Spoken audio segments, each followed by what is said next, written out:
गाड़ियों में भी टॉर्क और हॉर्स पावर होते हैं और हमारी जो इलेक्ट्रिक मोटर होती है उनमें भी ये दोनों होते हैं। गाड़ियों में और मोटर में हॉर्स पावर और टॉर्क का एक ही मतलब है और आज के इस वीडियो में हम यही डिस्कस करेंगे कि हॉर्स पावर और टॉर्क में क्या फ़र्क है और यदि हमारे पास में पावर कम है तो हम टॉर्क को बढ़ाकर भी कैसे हमारा काम चला सकते हैं।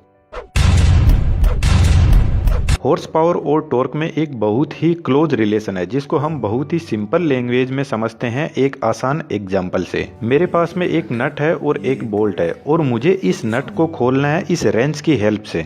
अब मैं इस नट को खोलने के लिए फोर्स लगाता हूं तो यहाँ पर जो मैं फोर्स लगा रहा हूं वह फोर्स ऊपर की तरफ लग रहा है, लेकिन जो मेरा यह नट है इस पर फोर्स ऊपर की तरफ थोड़ी लग रहा है, इस पर तो फोर्स एक रोटेशन में लग रहा है इस तरीके से।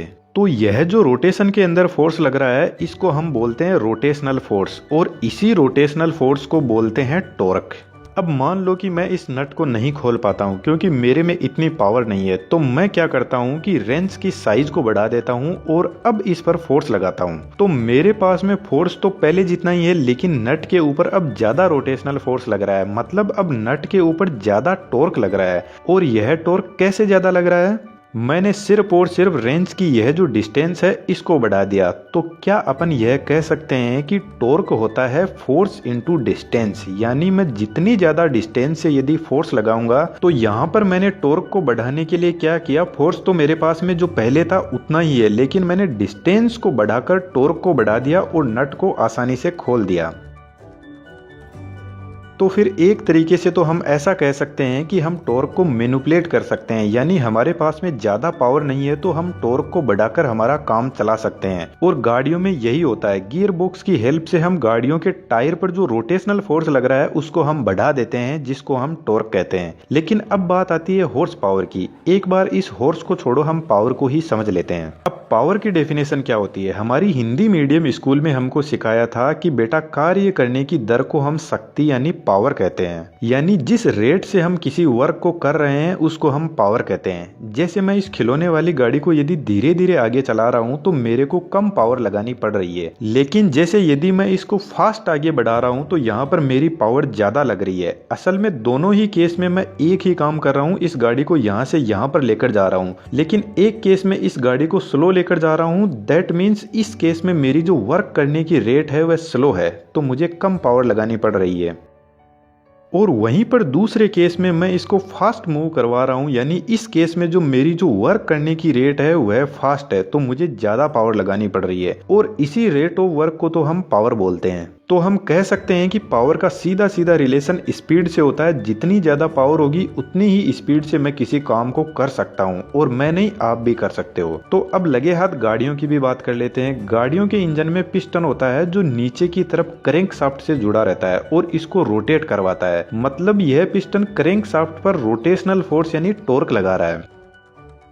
और जिस स्पीड से यह पिस्टन ऊपर नीचे होकर इस क्रैंक शाफ्ट पर रोटेशनल फोर्स लगा रहे हैं उसको हम पावर कहते हैं। तो एक तरीके से क्या हम पावर को ऐसा कह सकते हैं कि power is equal to piston का रोटेशनल फोर्स इनटू जिस स्पीड से पिस्टन वर्क कर रहे हैं। बन गया ना एकदम आसान फॉर्मूला। अब यदि हमें इंजन का टॉर्क बढ़ाना है तो हम क्या करते हैं कि यह जो पिस्टन वाली शाफ्ट है इसकी डिस्टेंस को बढ़ा देते हैं, जिससे क्रैंक शाफ्ट पर ज्यादा रोटेशनल फोर्स यानी टॉर्क लगता है, जिस तरीके से हमने नट को खोलने के लिए रेंच की डिस्टेंस को बढ़ाकर टॉर्क को बढ़ाया था।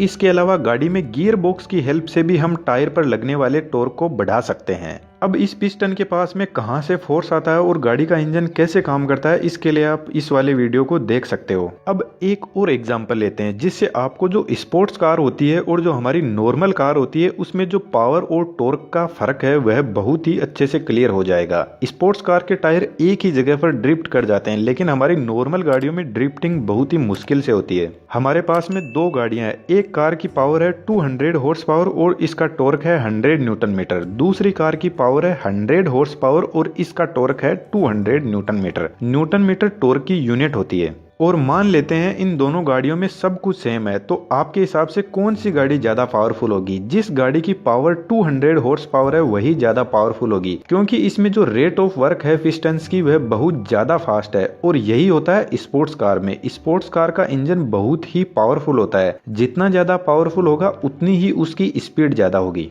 जबकि हमारी नॉर्मल गाड़ियों में इंजन ज्यादा पावरफुल नहीं होता है, लेकिन उसके टॉर्क को बढ़ा दिया जाता है एक गियर बॉक्स की हेल्प से, जैसा इस दूसरी वाली कार में है। तो जितना टाइम एक स्पोर्ट्स कार को 1 किलोमीटर की दूरी तय करने में लगता है, उससे ज्यादा एक नॉर्मल गाड़ी को लगता है, क्योंकि स्पोर्ट्स कार का इंजन की पावर बहुत ज्यादा है और पावर ज्यादा है तो स्पीड ज्यादा होगी। लेकिन जबकि नॉर्मल गाड़ी में भी हम वही 1 किलोमीटर की दूरी तय करेंगे, लेकिन हमारे पास में ज्यादा पावर नहीं है, हमारे पास में ज्यादा टॉर्क है, और ज्यादा पावर नहीं है तो हमारी गाड़ी में जो रेट ऑफ वर्क है वह स्लो हो रहा है, जिसकी वजह से हमें थोड़ा टाइम लगता है वही 1 किलोमीटर की दूरी तय करने में। और इसीलिए जब हम गाड़ियों को ओवरटेक करते हैं हाईवे पर, तो हम गाड़ी का गियर डाउन करते हैं, और जैसे ही हम गियर डाउन करते हैं तो हमारी गाड़ी में एकदम से पावर आ जाती है। और पावर आती है तो आपको पता है पावर का सीधा रिलेशन स्पीड से होता है, और हम स्पीड में गाड़ी को जल्दी से ओवरटेक कर लेते हैं।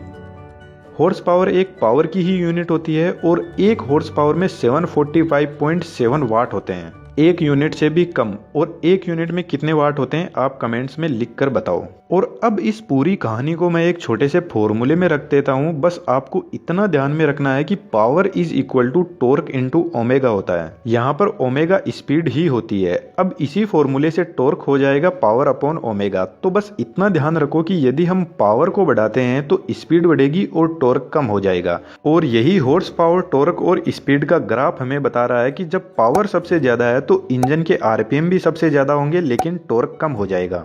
टॉर्क और स्पीड का इनवर्स रिलेशन होता है। इस फॉर्मूले से भी आप देख सकते हो, एक बढ़ेगा तो एक कम हो जाएगा। और यही same to same electric motor में होता है। जो फोर्स रोटेशन में मोटर की शाफ्ट पर लग रहा है वो टॉर्क होता है, और जिस स्पीड से रोटेशनल फोर्स लग रहा है, जितनी फास्ट वह काम कर रही है मोटर, उसको हम पावर बोलते हैं।